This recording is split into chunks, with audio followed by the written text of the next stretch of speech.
কাশিটা তো বন্ধই হচ্ছে না, কি গরম পানিতে কি হবে?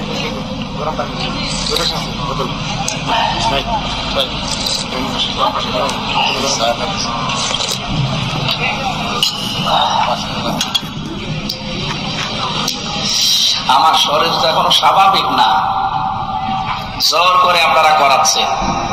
তাও আজকে জোর করে করে 3টা হয়ে গেল। মাওলানা আবু নসর আশরাফি নিয়ে গিয়েছিল সে হাজীগঞ্জে, ওই যে কুমিল্লা সেই সন্ধু হোটেলের মালিক নিয়েছিল দুপুর বেলা, আর এই যে এখানে শরীরে কভার করছে না, এর বড় জোর করে আপনারা তুলে দিচ্ছেন যে হুজুর মরে মরুক, বাসে বাসুক। আর এত ভেতরে মাহফিল আমি তো জানতাম না, লক্ষ্য